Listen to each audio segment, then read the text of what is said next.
రామయ్య పిల్లలు ఆ ఊరి యొక్క రహస్యం చెప్పమని చాలా పట్టుబట్టారు.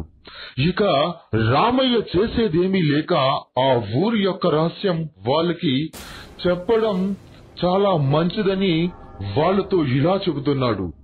చూడండి పిల్లలు, మన ఊరి యొక్క రహస్యం చాలా భయంకరమైనది. ఈ ఊరి యొక్క రహస్యం గురించి మీరు బయట ఎక్కడా చెప్పకూడదు. ఆ రహస్యం చెబుతాను వినండి. చాలా సంవత్సరాల క్రితం మన ఊరిలో ఉన్న గుడి ఎంతో పవిత్రమైనది. అక్కడికి వచ్చి మొక్కుకున్న వారి కోరికలు ఖచ్చితంగా జరిగేవని అందరూ నమ్ముతూ ఉండేవారు. అంతేకాదు, ప్రతి పౌర్ణమిలో ఆ చంద్రుడి యొక్క కిరణాలు సాక్షాత్ దైవ రూపముగా ఈ ఊరి ప్రజలతో పాటు పక్క ఊరి ప్రజలు కూడా భావించేవారు. ఎందుకంటే ఆ యొక్క చంద్రుడి కిరణాలు ఏకంగా గుడి మీద మాత్రమే పడేది. అది చూడడానికి చాలా ఆహ్లాదంగా ఎంతో అందంగా ఉండేది. అది భగవంతుని యొక్క రూపమే అని వాళ్ళు అందరూ చాలా ఆత్మవిశ్వాసంతో ఎంతో నమ్మకంతో నమ్మేవారు.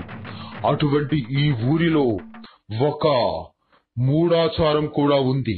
అది ఏమిటంటే, భర్త చనిపోయిన స్త్రీని అసలు మానవుడిగా కూడా పరిగణించేవారు కాదు. ఎందుకంటే భర్త చనిపోయిన స్త్రీ మన ఎదుట పడినా లేదా ఏ శుభకార్యానికి వచ్చినా సరే ఆ శుభకార్యం అపవిత్రమైపోతుందని, వాళ్ళకి ఏదో కీడు జరుగుతుందని నమ్ముతూ ఉండేవారు. ఆ దురాచారం వల్లే ఇప్పుడు మన ఊరికి ఈ పరిస్థితి పట్టింది. ఎందుకంటే ఒకరోజు పౌర్ణమి పూట పండగ జరుపుకుంటూ ఉండేవాళ్ళం. ఎందుకంటే మీకు చెప్పిన విధంగానే చంద్రుడి యొక్క కిరణాలు నేరుగా గుడి మీద పడేవి. అది చూడడానికి చాలా అందంగా ఎంతో రమణీయంగా ఉండేది. అది చూడడానికి పక్క ఊర్ల నుంచి కూడా ఎంతో మంది జనాలు తండోపతండాలుగా వస్తూ ఉండేవారు. అదే విధంగా మన ఊరి ఆచార్యం తెలియక ఒక భర్త చనిపోయిన స్త్రీ నిండు చూలాలతో ఉంది. ఆవిడ తన మనసులో కోరికలు తీర్చుకుందామని ఈ విషయం తెలియక మన ఊళ్ళో ఉన్న గుడి వద్దకు ప్రవేశం చేసింది. గుడిలోకి అడుగు పెట్టిన వెంటనే దురదృష్టవశాత్తు ఆ గోడ మీద ఉన్న దీపాలన్నీ ఒక్కసారిగా ఆరిపోయాయి. కానీ అది గాలి ప్రభావం వల్ల జరిగిందని తెలుసుకోక మన ఊరిలో ప్రజలు ఆ వితంతురాలు మన గుడిలోకి ప్రవేశించిన వెంటనే ఇక్కడ ఈ సంఘటన జరిగిందని ఆమె నిర్దాక్షిణంగా ఆ గుడి ముందు ఉన్న ఒక స్తంభానికి కట్టి ఊరి ప్రజలు అందరూ తన రాళ్లతో కొట్టారు. అంతేకాదు, నిండు గర్భవతిని చూడకుండా తన యొక్క గర్భం పైన కర్రలతో కూడా కొట్టి చాలా హింసించారు. పాపం ఆవిడ చనిపోకుండా తన కడుపులో ఉన్న బిడ్డ మీద ప్రేమతో తన ప్రాణాలు నిలదొక్కుంటూ అలా 3 రోజులు బ్రతికింది. ఆ ఊరి ప్రజలు కాదు కదా, పక్క ఊరి ప్రజలు కూడా ఆవిడికి సహాయం చేయడానికి ఎవ్వరూ ముందుకు రాలేదు. మేము కూడా అలా చూస్తూ ఉండిపోవలసి వచ్చింది. ఎందుకంటే అది ఈ ఊరి కట్టుబాటు గనుక. అలా 3 రోజుల తర్వాత కనీసం మంచినీళ్లు కూడా తాగలేక ఆవిడ అలా రక్తం కక్కుకుంటూ ఎంతో నరకం అనుభవిస్తూ అక్కడే చనిపోయింది. చనిపోయిన తర్వాత కూడా మన ఊరి ప్రజలు అస్సలు మనసు లేని వాళ్ళుగా ఆవిడ యొక్క శవాన్ని కూడా ఎవరూ ముట్టుకోలేదు. ఆవిడ శవం ఆ స్తంభం వద్దే కుళ్ళి కుసించిపోయింది. రాబందులు నక్కలు పీక్కును తిన్నాయి. ఆమె ఆత్మఘోష ఇప్పుడు మన ఊరికి శాపంగా మారింది. ఆ రోజు నుంచి ప్రతి పౌర్ణమి పూట రోజుకొక మనిషిని చంపేస్తూ ఉండేది. అంతేకాదు, గర్భవతి స్త్రీలు కూడా చనిపోతూ ఉండేవారు. ఇలా కొద్ది రోజులుగా ఊరిలో ప్రజలు సగం మంది చనిపోగా వాళ్ళకి అనుమానం వచ్చి ఒక పండితు వద్దకు వెళ్లారు. అతను తీసుకుని గుడి వద్దకు వచ్చారు. గుడి దగ్గర కాళ్ళు పెట్టిన వెంటనే అతను మనోనేత్రంతో చూసి, మీరు ఇక్కడ ఒక నిండు గర్భవతి అయిన అమాయకురాలిని మీరు అతి దారుణంగా హింసించి చంపేశారు. ఆవిడ ఎన్నో ఆశలతో, ఎన్నో ఆశయాలతో ఈ గుడికి వచ్చి భగవంతుని ప్రార్థించుకుందామనుకుంది. కాని మీరు ఆమె నిర్దాక్షిణ్యంగా కొట్టి కొట్టి మరీ చంపేశారు. మీకు తెలియని విషయం మరొకటి ఉంది.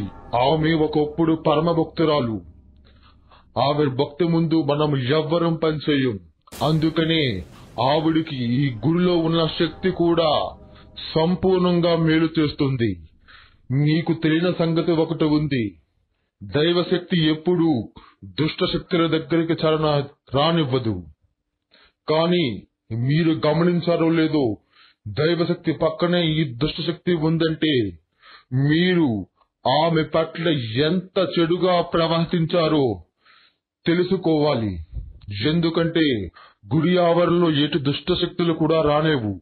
అటువంటిది ఈ గుడి ముందే ఆవరణలోనే కూడా ఇలాంటిది జరుగుతుందంటే ఆమె యొక్క ఆత్మ శాంతించలేదు. ఆమె ఆత్మశక్తికి దైవశక్తి కూడా తోడైంది. మీరు ఇప్పుడు చేసేది ఏమీ లేదు. ఆమె మనశ్శాంతి కలిగేంత వరకు, ఆమె యొక్క ఆత్మ శాంతి కలిగేంత వరకు ఈ ఊరిని ఎవ్వరూ బాగుపరచలేరు. మీకు ఒకే ఒక దారి ఉంది. 30 సంవత్సరాల తర్వాత ఒక కుంభమేళ జరుగుతుంది. ఆ కుంభమేళలో అఘోరాలు వస్తూ ఉంటారు. అఘోరాలు వద్ద ఈ యొక్క సమస్యకు పరిష్కారం దొరుకుతుంది. మీరు ఆ అఘోరాన్ని పట్టుకుంటే ఖచ్చితంగా మీ ఊరిని కాపాడుకోగలరు. అంతవరకు మీలో గ్రామంలో ఉన్న ప్రతి ఇంటిలోంచి ఒక వ్యక్తిని పౌర్ణానికి మీరంతట మీరే పండగ చేసుకుంటూ ఇక్కడ ఆమెను కట్టిన స్తంభానికే ఆ దేహాన్ని కట్టి ఉంచాలి. అలా ప్రతి పౌర్ణానికి బలి కావలసిందే. లేకపోతే ఊరు మొత్తం వల్లకాడుగా మార్చేస్తుంది. నేను చెప్పిన సంగతి మాత్రం ఎట్టి పరిస్థితుల్లోనూ చెప్పొద్దు అని చెప్పి ఆ సాధువు వెళ్లిపోయాడు. అప్పటి నుంచి కూడా మన ఊరి ప్రజలు ఆ స్వామీజీ చెప్పిన విధంగానే ప్రతి పౌర్ణానికి మన గ్రామంలో ఉన్న ఒక ఇంటి వద్ద నుంచి ఒక వ్యక్తిని బలి ఇస్తున్నాం. ఇక ఈ శతాబ్దంతో ఆ సాధువు చెప్పిన కుంభమేళ రానున్నది. దానికోసమే మేము ఇంతకాలం ఎదురు చూపులు చూస్తూ ఉన్నాం. మేము చేసిన తప్పుకి మాదే బాధ్యత కాబట్టి మేమే మాలో ఒకరు బలైపోతూ ఉన్నాం. అదే విధంగా నా స్నేహితుడైన ఒకడు ఆ బలికి ఊరిలో ఎవరు ఒప్పుకోపోగా మొట్టమొదటిసారిగా నా స్నేహితుడే బలయ్యాడు. ఆ రోజు నుంచి ఊర్లో ప్రజలు స్వచ్ఛందంగా ప్రతి పౌర్ణానికి వచ్చి బలి అవుతున్నారు.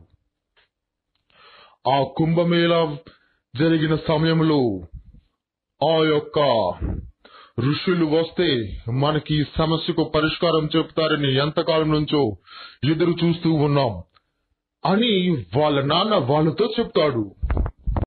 అది విన్న వాళ్ళ కొడుకు ఇలా అంటున్నాడు, నాన్న నువ్వు చెప్పిందంతా వింటూ ఉంటే నాకు ఇందులో ఒక సందేహం వస్తుంది.